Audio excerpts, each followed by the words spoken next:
So you're in a relationship, you're frustrated, you're angry, you're misunderstood, you just can't seem to get on the same page. And sometimes you kind of think like, we never will get on the same page. We just can't seem to agree on anything, and I don't understand why. Yeah, and something has to give. Like something has to change. Somebody has to be willing to initiate that change, and that's what we're gonna tackle today. Yes, let's dive in. All right.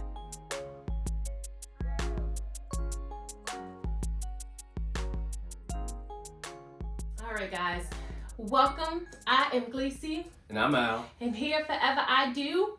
We brag Build relationships. according to God. Yes. So, what is it that is not happening that needs to happen? Yes. Quite often that misunderstanding, that disagreement, the arguments, or just even the disappointment is not because you don't love each other anymore. Mm-hmm.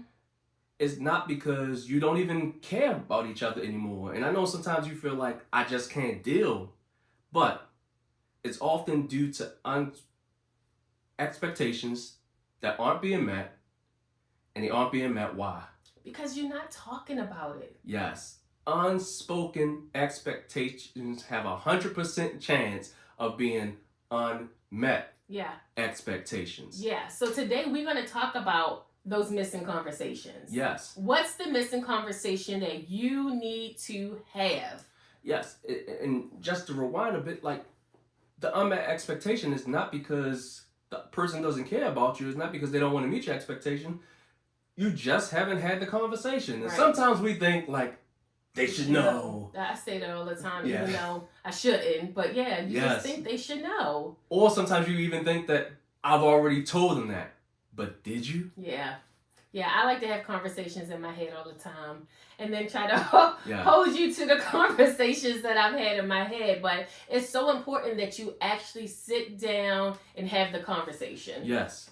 So if you feel like you are in that standstill, if you feel like you just can't get on the same page, or your expectations just aren't being met, sometimes you got to ask yourself, the first thing is, What is it that I want? What Yes. do I want? yes. And this is not like the what do you want to eat conversation, because we know like that can be difficult, and that can cause like world war in the home and things like that. World War, babe. But yeah, it can get that serious sometimes. But like, sit down and really reevaluate what your wants and your needs are, and ask yourself, what do I want? Yeah, and sometimes it might be helpful to write those things down. Absolutely. That way that you can reflect on it and think about it and, be able to formulate what you want to say to your spouse. Yes. If you can't communicate it to yourself, there's no way you are communicating That's it to good. your spouse. So if you can't even to yourself say, what is it that I want, and then actually provide an answer, there's no way you can actually think or say that you are communicating clearly to your spouse what that want, what that need is. So it's absolutely going to be unmet, and you absolutely going to be frustrated.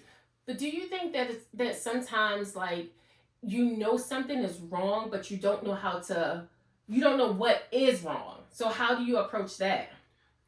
I agree. Sometimes you just can't Pinpoint. pinpoint or put the hammer to the nail, or whatever analogy you want to use. But that's where you need to have those trusted friends, those trusted mentors, those trusted advisors. Mm-hmm. And if you don't have that, or if you don't trust them to go to them with those things, and they can't tell you the truth about yourself, then maybe you need to have like an actual counselor to kind of unpack those wants and needs, because it's different seasons in life, and sometimes you can move to a next season and your wants and your needs can change. Yeah, that's and true. you no longer know how to articulate it anymore. Right. And you feel like you should just stay with or stick with what used to be. Meanwhile, you're trying to grow into a new person, a new direction. Yeah, and you have to understand that, like you said, like your expectations and things will change. And I think one of the things that you have to understand is how we communicate it to our spouse. Yeah. Because like if you just come off kind of irate or dismissive or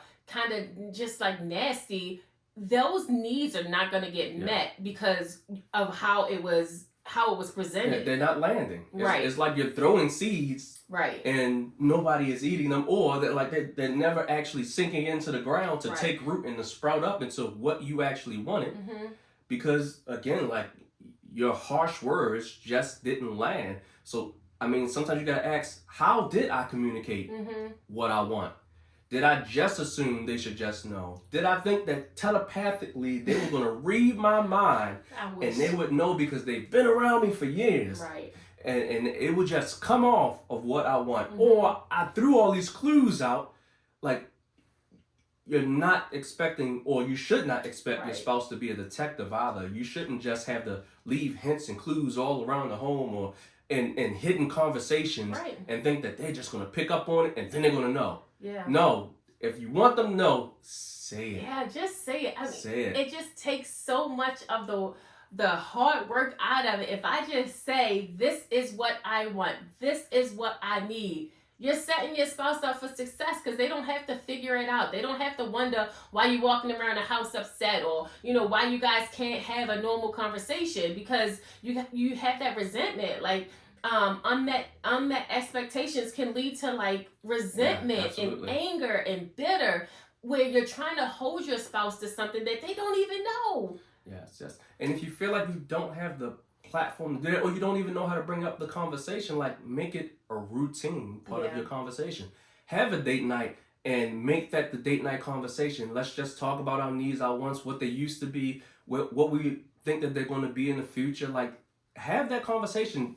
Set the groundwork so that you can openly discuss what those wants and those needs are, and take the time to receive it, because it may have changed. It may be something different. Right. And your relationship is never going to be the best it can be if you aren't willing to have those conversations. Yes. Like, sometimes it could be uncomfortable, but you have to think, if I do this now, how it's going to affect our relationship in the coming months, years, or whatever it is. But you have to be willing to be vulnerable and have those conversations. Yes.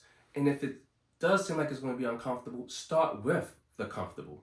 Start with those things that you are comfortable mentioning. Talk about the needs that have been met. Talk about the things that you feel like your spouse has done well up to that point. And after you discuss all the needs that have been met, talk about what you perceive those changes are. Like, talk about what you think those needs are going to be. Talk about, like, yes, like, I absolutely love when you did X, Y, and Z. In this season, though, this is what I'm now thinking that I'm going to need from you. We now have a child. This is what I'm now going to need from you. You've changed careers. This is what I'm now going to need from you. Our commute is long. This is what I'm now going to, like, talk about the changes that have happened in your life and how your needs have changed. My love language is I don't think my love language is still this. Sometimes we think that we got to even stick to that. We got to keep to the script. But no, that changes as well. And my love language is no longer this. It used to be gifts, but now, like, the gifts have just kind of like been blah, and I just think, like, now I just want your time.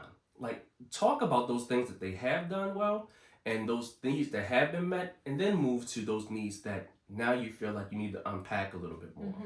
And then, like, so something I like to do, or something that you can do, is envision what you think that conversation is going to look like. Like, and in your mind, it could go 1,000,001 different ways. But I know, like, when I have a tough conversation, or what I think is going to be a tough conversation, like, I like to pray beforehand. Because not only do I pray that God, like, give me the words and the wisdom to say it, or, like, soften his heart so that he can, that it falls on good soil, but it also gives me confidence. It gives me confidence knowing that I'm walking into this conversation with God. My heart posture is where it needs to be, and we about to change our relationship. So just kind of envision. Yes, I think that's an excellent point. Envisioning what the conversation is going to look like. But before you do that, please make sure you do pray. Because sometimes all those negative thoughts and all of those what used to be can flood your mind. And now you think that the conversation is going to be angry. It's going to be full of bitterness. It's going to be full of discomfort and anger and all of those negative things.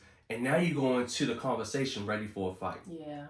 And if you go into prayer before that conversation, the battle is already won. Yeah. The battle of your mind, the battleground in your mind is God already fixes it, gives you the peace, the comfort to have that conversation. And don't forget, don't just pray for yourself in that conversation, pray for your spouse as well, just as it was just said, so that they can receive it. Yeah. And that you can speak it in a way that they can receive it. Yeah, so I think that's the key. Understanding like what your spouse or how your spouse receives information. Like I think that is so key. Something that it's ever changing. Something that you have to practice every single day. Yeah. And again, a great point, because thinking in your mind of how your spouse received the information, because we talk about that a lot as well. Mm-hmm. If you are a feelings person, but they are a logic person, and you go in with all feelings, it may not land well. So sometimes you gotta strategize your conversation and make some logical points for the logical person before you talk about what you feel, so that again you can open that door of their heart before you actually speak what you feel. Yeah. And vice versa. If they are a feelings person and you are a logical person, you may want to start with how you feel about what you're talking about, so that you can do the same thing. Open that door to their heart so that they can receive all of your logic and all of your facts before you actually speak to them. Yeah, and like we said before, sometimes you do need to bring in that third party in. That's something that we love to do, sit down with couples and kind of strategize and help them develop different tools to be able to have these conversations. So if you find yourself in that area, make sure you book a brag session so that we can kind of help you guys walk through. This is why we do what we do. We love to be able to give couples the tools to have the best marriage that they can have. Yes, and that is what it means to brag. We provide premarital counseling services and coaching services to give you those tools. Yeah.